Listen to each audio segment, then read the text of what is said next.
নমস্কার দর্শক বন্ধুরা, আপনাদের সবাইকে স্বাগত। আজকের এই বিশেষ আবহাওয়ার আপডেটে আমরা জানব 5ই জুলাই রাত থেকে 6ই জুলাই সকাল পর্যন্ত দেশের বিভিন্ন অঞ্চলের সম্ভবত আবহাওয়ার বিস্তারিত পরিস্থিতি। আজকের প্রতিবেদনটির আগেই দিনের মতো নয়, এখানে থাকবে আবহাওয়ার কারণ, বিভিন্ন অঞ্চলের আলাদা পরিস্থিতি, ভ্রমণ, কৃষি, জেলেদের জন্য সতর্কতা এবং রাতের শেষে আগামী দিনের সম্ভাবত বিশ্লেষণ। বর্তমানে বর্ষাকাল সক্রিয় থাকায় বঙ্গোপসাগর থেকে প্রচুর পরিমাণ জলীয় বাষ্প দেশের দিকে প্রবেশ করেছে। এর সঙ্গে নিম্ন অক্ষরেখা প্রভাবে এবং স্থানীয় বায়ুমণ্ডলের অস্থিতির কারণে রাত বাড়ার সঙ্গে সঙ্গে অনেক এলাকায় মেঘের পরিমাণ বৃদ্ধি পেতে পারে। কোথাও কোথাও মাঝারি থেকে ভারী বৃষ্টির সম্ভাবনা উড়িয়ে দেওয়া যাচ্ছে না। দার্জিলিং, কালিম্পং, জলপাইগুড়ি, আলিপুরদুয়ার, কোচবিহার এবং সংলগ্ন জেলাগুলিতে রাতভর আকাশ বিভিন্ন সময় মেঘলা থাকতে পারে। পাহাড়ি এলাকায় মাঝারি বৃষ্টি এবং কিছু স্থানে ভারী বর্ষণের সম্ভাবনাও রয়েছে।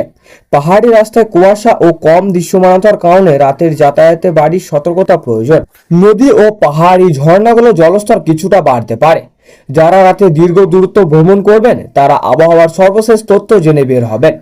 কলকাতা, হাওড়া, হুগলি, উত্তর ও দক্ষিণ 24 পরগনা, পশ্চিম মেদিনীপুর, পূর্ব মেদিনীপুর, নদিয়া, মুর্শিদাবাদ, বীরভূম, বাঁকুড়া, পুরুলিয়া, পূর্ব ও পশ্চিম বর্ধমান জেলায় রাতের প্রথম ভাগেই গরম ও আর্দ্র আবহাওয়ার অনুভূত হলেও রাত গভীর হলে অনেক জায়গায় বজ্রসহ বৃষ্টির সম্ভাবনা তৈরি হতে পারে। কিছু এলাকায় হঠাৎ দমকা হাওয়াও 30 থেকে 50 কিলোমিটার বেগে বইতে পারে। বজ্রপাতের সময় খোলা মাঠে বা বট গাছের নিচে বা বৈদ্যুতিক খুঁটির পাশে অবস্থান না করা নিরাপদ। পূর্ব ও উত্তর পূর্ব ভারতের আবহাওয়া। আসাম, মেঘালয়, অরুণাচল প্রদেশ, নাগাল্যান্ড, মণিপুর, মিজোরাম ও ত্রিপুরায় বহু এলাকায় রাতভর বিক্ষিপ্ত থেকে মাঝারি বৃষ্টি হতে পারে। কিছু জেলায় ভারী বর্ষণও সতর্কতা রয়েছে। পাহাড়ি ঢাল ও নদীর কাছাকাছি এলাকায় সতর্কতা বজায় রাখা জরুরি। এই রাজ্যগুলিতে রাতের দিকে মেঘের পরিমাণ বাড়বে। কিছু এলাকায় বজ্র বিদ্যুৎ সহ বৃষ্টির সম্ভাবনা রয়েছে। দিনের তুলনায় রাতের তাপমাত্রা কিছুটা কমলেও বাতাসের আর্দ্রতা বেশি থাকায় ভাবসা গরম অনুভূত হতে পারে।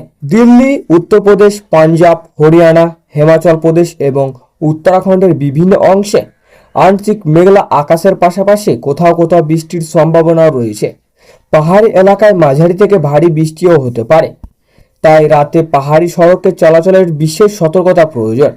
মহারাষ্ট্রের মধ্যপ্রদেশ, ছত্তিশগড় ও গুজরাটের বিভিন্ন এলাকায় বর্ষার সক্রিয় প্রভাব বজায় থাকবে। রাতের দিকে মাঝারি বৃষ্টি এবং কিছু স্থানে ভারী বৃষ্টির সম্ভাবনা রয়েছে।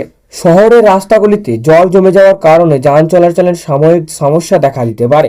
কাল সকালে অনেক এলাকায় মেঘলা আকাশ দেখা যেতে পারে।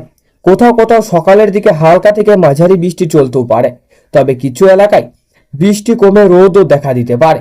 দিনের দ্বিতীয় ভাগে আরও স্থানীয়ভাবে বজ্রসহ বৃষ্টির পরিস্থিতি তৈরি হবার সম্ভাবনা থাকবে। আজ রাতের আবহাওয়ার মূল বৈশিষ্ট্য হলো বর্ষার সক্রিয় প্রভাব, বিভিন্ন অঞ্চলের বিভিন্ন থেকে মাঝারি বৃষ্টি, কয়েকটি এলাকায় ভারী বর্ষণের সম্ভাবনা, বজ্রপাতের ঝুঁকি এবং দমকা হাওয়া।